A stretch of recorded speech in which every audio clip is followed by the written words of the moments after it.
Fox Sports. We are Fox Sports. We are St. Louis.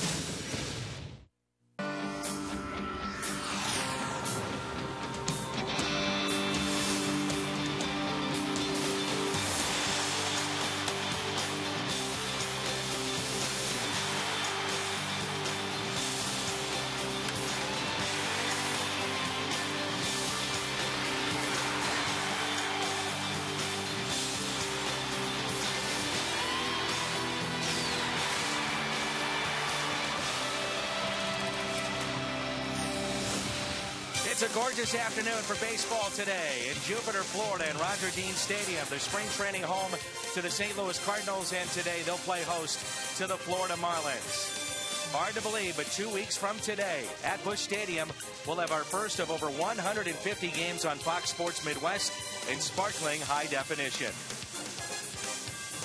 I'm Dan McLaughlin, joined by Al Raboski in his 27th year broadcasting for the Cardinals, and Rick Horton as well. Al, let's jump right into it. Let's take a look at the pitching aspect of things. Adam Wainwright is out for the year, so how do you assess this pitching staff? Well, everyone's going to have to step up a little bit, and I think the Cardinals really do have the arms to do so. Today's starter will be Jake Westbrook. We got a glimpse of him when he came over in the July trade. He didn't get a lot of run support. That's why he was just a 500 pitcher. But I think we have a better offense this year. If he gets his ground balls, he's got potential to be a big winner. Speaking of offense, Ricky, potential. Just how good can it be? Well, I think Berkman's going to help in the middle of that lineup, but you're also going to need to see some development out of Colby Rasmus. Rasmus homered yesterday, and he is at that stage in his career where he just needs to take it up a notch. Of course, we also saw Albert Pujols go deep yesterday. His first spring training home run. We're used to seeing this. But the Cardinals really want more offense. Tony La Russa has been preaching that all spring long. All right, we're looking forward to this one. The offense does get a test today. Josh Johnson, the starter for the Florida Marlins. Two-time All-Star, the big right-hander. Jake Westbrook for St. Louis. First pitch coming up. Get ready.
A look at our Toyota keys to the season. The Central of the National League is better The Cardinals have to find a way to replace Adam Wainwright and Albert being Albert.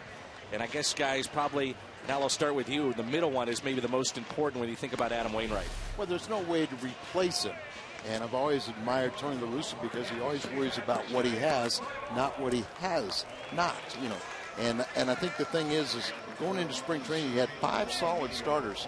So now you knew it was so early in spring, you knew that Adam wasn't going to be here. Everyone else has to step it up. And it looks like Kyle McClellan wants to have that 5th spot. He's pitched very well. Jake Westbrook, Ricky, 9 2/3 so far this spring. Sinker ball pitcher. He had a lot more strikeouts in his time with the Cardinals last year than we expected. He became a bit more of a power guy, but he really wants ground balls, pitch to contact, kind of right-hander. First pitch at 105 here in Jupiter is a strike. Westbrook was picked up. 3-team deal at the deadline. Ludwig went to San Diego. Westbrook came from Cleveland to St. Louis and signed an extension in the offseason. Emilio Bonifacio, a switch hitter, great speed. This spring is hitting .233 with no home runs and 2 RBIs. The Marlins have really struggled. They've lost 9 straight ball games. They have played horrible in the field. Here's a little chopper to second base, Daniel Descalso. We saw him last year at the big club. Over to Albert Pujols for the first out. A look at the Marlins lineup this afternoon.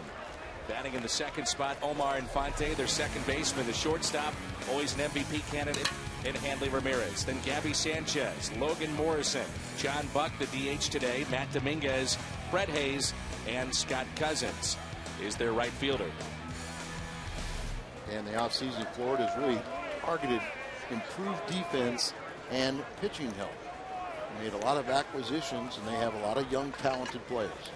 Omar Infante was a year ago in the talk of the National League batting race. He's hitting .310 this spring, no homers and 2 RBIs.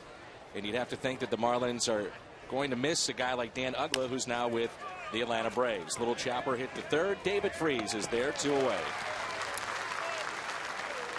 Let's meet the Cardinals defense today. It's presented by Dobbs. Behind Jake Westbrook, Matt Holliday is in left, Colby Rasmus in center, Lance Berkman is in right. Good to see a healthy David Freese at third base. Tyler Green is at short. Descalso, we've seen him at second. Pujols at first, and Gerald Laird is behind the plate. Another huge key to the season. It wasn't in our top 3, but a healthy David Freese. And he was able to play in back-to-back games last week for the first time in spring training, and I just think he's running very, very well. And certainly, I think a lot of people were questioning, guys, whether he'd even be ready for opening day because his surgery was a pretty nasty kind of surgery, but he seems healthy. He's passed every test. He's playing under control. He hit a double in yesterday's ball game, and you could see that even, he knew it was a double. He wasn't going to push it, and that's under order. So he's going to be playing 2 out of every 3 games, and that's going to be the MO once the season starts also. David Freese, every day this offseason, was at Busch Stadium working out with the medical staff of the St. Louis Cardinals, lifting weights. He did not begin baseball duties and moving to his left and right, ground balls and throwing basically until around Christmas. And normally he was telling me that he would begin before Thanksgiving, but had to take that time off. They did not want him to test it, and he feels good so far. Ramirez loses the bat and into the Marlins dugout, and Westbrook picks up his first strikeout of the afternoon. Carpenter, Rasmus, Pujols all coming up in the bottom of the first on Fox Sports Midwest.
Gorgeous day here in Jupiter, Florida. We're excited to be bringing you baseball all season long here on Fox Sports Midwest, and happy St. Pat's Day as well. Matt Carpenter, Colby Rasmus, and Albert Pujols here in the first. Then Matt Holliday, Lance Berkman, and David Freese, Daniel Descalso, Gerald Laird to pick up in the offseason, and Tyler Green. Cardinals may be wondering why you see a guy like Matt Carpenter at the top of this lineup and serving as a DH. They want to see what they have in him, and it's still not certain what that bench is going to look like. You talk to anybody around the Cardinals, and the first name that comes up is Matt Carpenter. He has really opened up some eyes here, and he does have an outside chance of making the ball club because of Nick Punto missing the first month with his sports hernia surgery. And David Freese going to be playing 2 out of every 3 days. They really like Carpenter offensively and defensively. And Ricky, for a young player, he has a very good batting eye. He had a big year in Double-A last year. Likes to go the other way, and that's what he does here, leading it off for the Cardinals. 13th round selection. He was 399th overall a couple of years ago out of TCU. Actually 25 years of age. He's kind of a inexperienced minor league player in one way, but I think his future may be earlier than we think. I think he's coming on quickly, and I wouldn't be surprised if he breaks through the ball club. It's one of those fine lines. Is he better off to play every day? Right.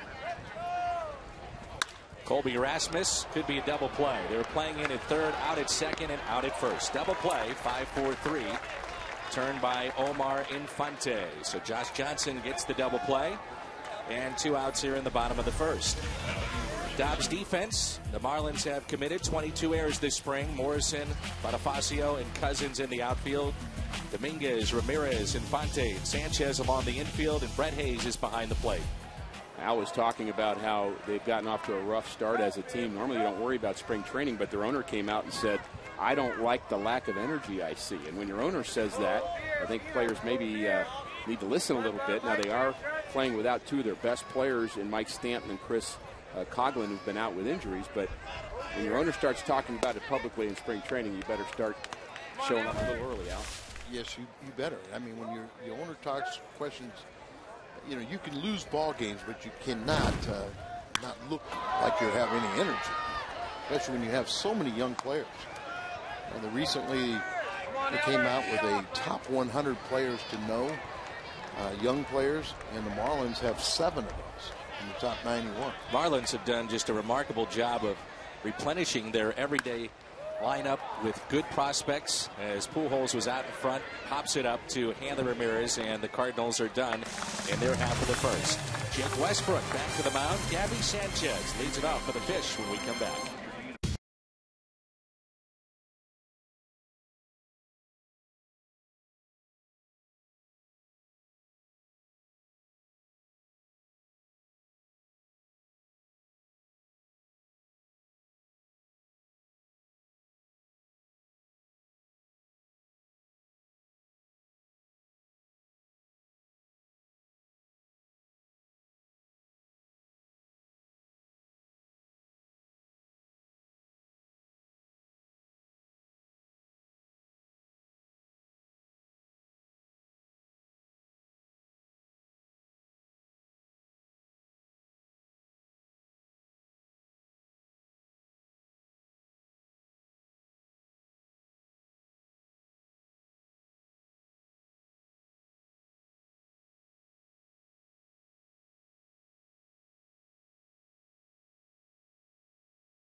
Day here in Jupiter, Florida. Glad you're with us again. Over 150 games in high definition this year on Fox Sports Midwest.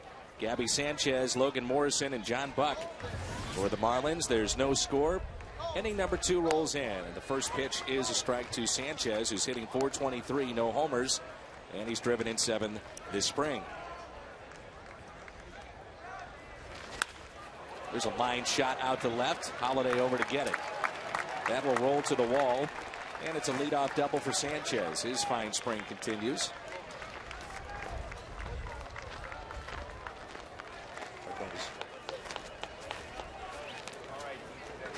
Monday nights, it's Cardinals Classics. We relive the best games of 2010. Look back at the 2010 home opener when Albert Pujols hit a 3-run home run and Adam Wainwright threw 8 scoreless innings. Cards beat Houston in that home opener.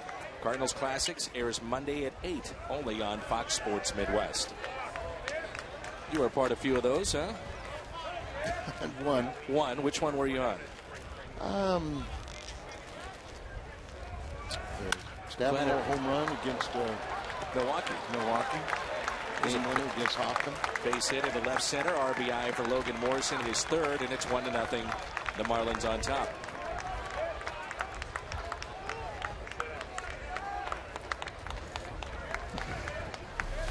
Well, one of the things you work on in spring training is getting good jumps. You're on the bases. It's line drive to left center. Good jump by Sanchez. Reads it well. Scores easily. The spring training always has a great feel to it, doesn't it? I mean, there's something about spring training. Most of the players are just thrilled to be back playing again. I know our viewers are glad to be watching Cardinal baseball again, and kind of a relaxed atmosphere, except for the guys that are on the bubble that feel a little more stressed than everybody else. March Madness, and you mentioned on the bubble. That was a coincidence. Down the right field line and out of play. And of course, then you'll have next week when the players are just bored to death. They can smell opening day, but they're still stuck in Florida for another week, just chomping at the bit to get going. Like you also said, some of those guys got one last chance to impress Tony and his staff to try and make that ball club. 0-1 pitch to John Buck is hit out of play. From your experiences, and Ricky, I'll start with you, who needs spring training more? The pitchers or the everyday players? I think the pitchers need it more. The hitters will say that they could have spring training accomplished in about a week. You just get the swings going, get their timing down. They're hitting all winter anyway. But for the pitcher, you have that incremental kind of strength adding that a pitcher has to go through to go from kind of tired arm in the winter to game ready. Popped up. David Freeze over, but Laird will take it, makes the catch. It's a windy day here in Jupiter, and we should mention, and Al, you saw the start by Carpenter yesterday. He comes away from that start healthy with the hamstring. Yeah, that's the main thing. Chris Carpenter announced as the opening day starter. He did start on March 31st, threw 33 pitches, then came out of that game with a little tweak in his hamstring. The veteran move, he didn't stay out there long enough to do any damage. And he missed a start, but that same day he threw 45 pitches in a simulated game. Yesterday, first Grapefruit League action since March 1st, but he threw 59 pitches, got his work in, everything is good. And so, he'll settle in and everything will be fine for him. But I agree with Ricky, you need the 6 full weeks for the pitchers. Matt Dominguez, the hitter, third baseman, hitting .233, couple of home runs and 10 driven in.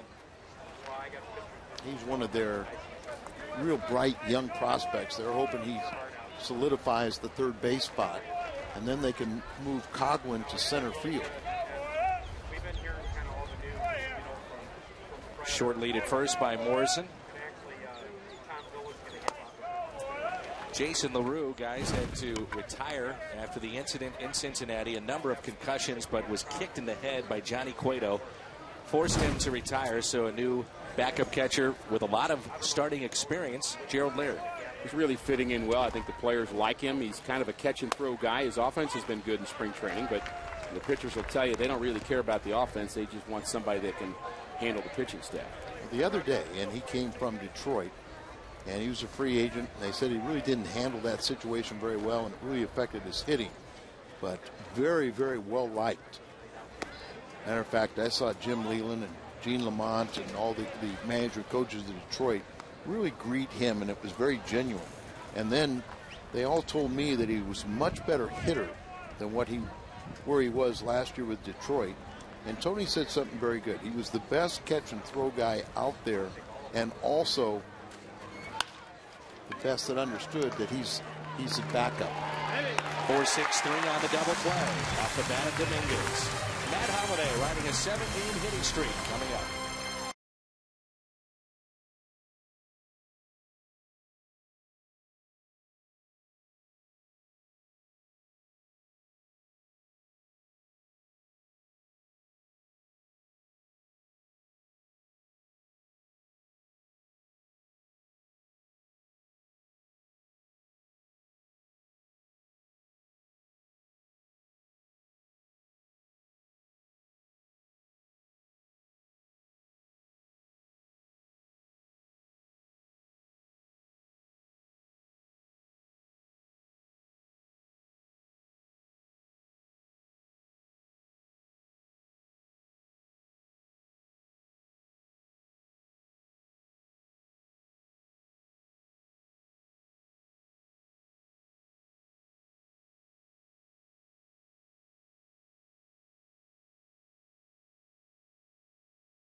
Sports Midwest is brought to you by Bud Light Live. The just right taste of Bud Light with a refreshing splash of 100% natural lime flavor. By Steak and Shake. And by Dobbs Tire and Auto Centers, #1 for quality tires and expert auto service. Gorgeous afternoon here in Jupiter, Florida. We're excited to be back with you. First of 150 plus on Fox Sports Midwest. And here's Matt Holliday, who's had a very good spring.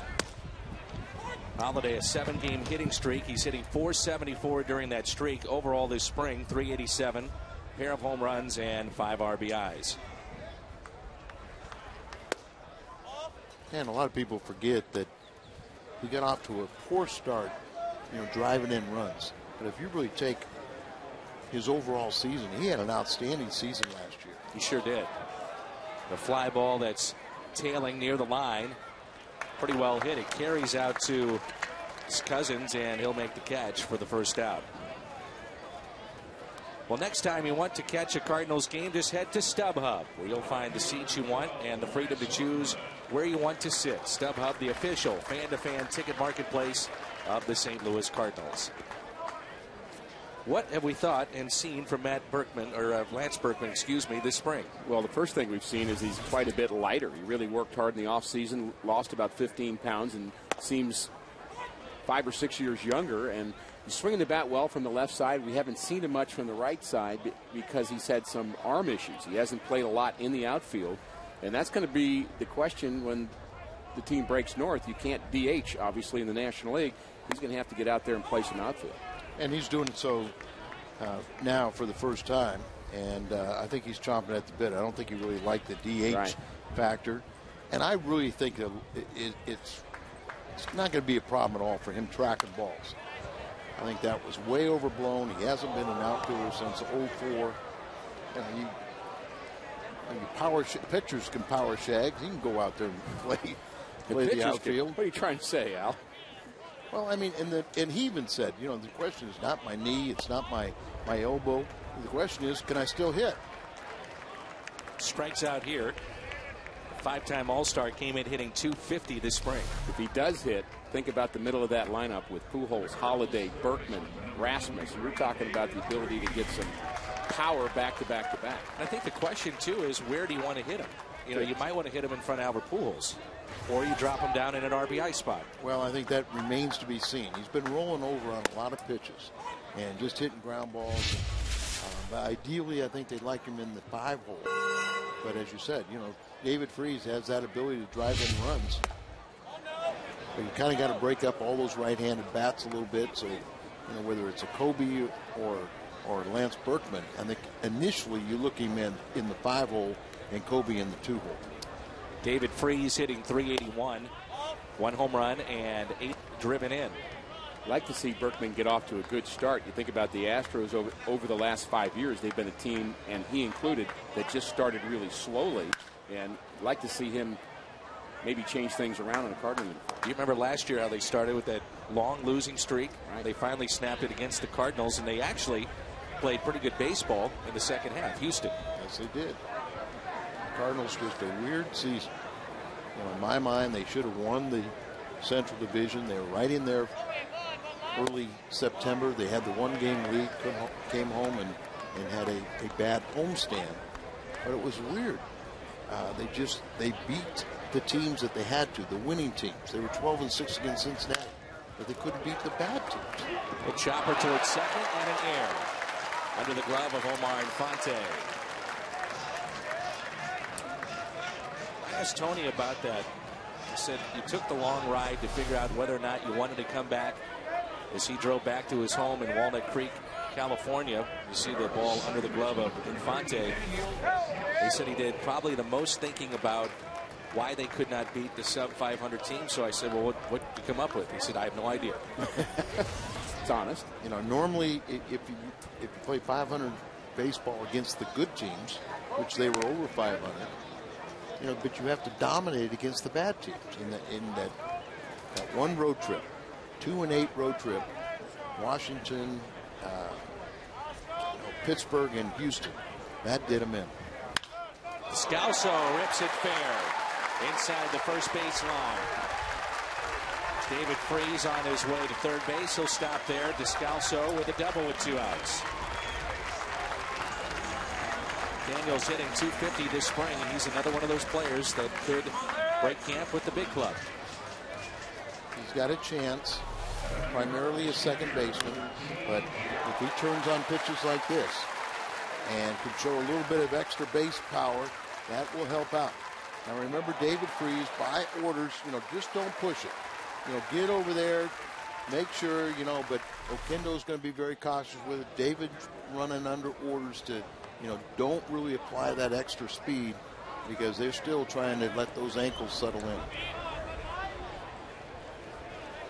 Gerald Laird, the backup catcher this year. You get the feeling in talking with both Dave Duncan and Tony La Russa, they would like to pull back Molina's workload just a bit going into the season. Well, you have to be comfortable that the guy replacing him is going to provide enough offense to keep the offensive side dangerous. And there's some offense, perhaps. Ramirez, a high throw. Laird is safe. And the throw at the plate to get Descalso. So the Cardinals tie it up. The defense 4 behind Johnson. 1-1 after 2.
Brock taking in the ball game today, and you can take in a game from some of Busch Stadium's most popular seats, the all-inclusive areas. You'll get a great view of the game, plus all of your food and drinks included for one great price. And tickets are on sale right now at Cardinals.com. Lou Brock brought out the lineup card today. He and Jackie here in Florida, his lovely wife. Had a chance to see Joe Torre this morning. He's got a new job with Major League Baseball, and it's my understanding that his primary function is to control the umpires. He's very well respected, just coming off the field, and he's seen what's going on a little bit, and kind of rein in the umpires a little bit and make them understand that they're part of the game, not the game. Home plate umpire today is James Hoy, Ed Rapuano, Bruce Dreckman, Mike Eastbrook. And here is Brett Hayes. I know that puts a smile to Al Hrabosky's face, reining in the umpires. Well, I mean, everybody understands they have a very difficult job. But, you know, we used to say that if you didn't know who umpired behind the plate, he had a great day. Right. Because you weren't mentioning his name every 2 seconds. Like that pitch right there should be called a strike. I agree. Sign me up. Joe Torre's the perfect guy to do that job, isn't he? I can't think of a guy more highly respected in the game than Joe Torre, a future Hall of Famer. That's it. And I think Joe, you know, because as well respected by the players, you know, he can go and he can tell a player, this is why I'm fining you, this is why I'm going to discipline you. But to rein in those umpires a little bit, it needs to be done. Count is full now, 3-2. Speaking of Hall of Famers, Bob Gibson was here earlier this week. Whitey Herzog at the ballpark here this afternoon. 3-2 pitch. Chance for David Freese. Well, Albert Pujols will tell the umpires, like Bruce Dreckman, fans are here to see me.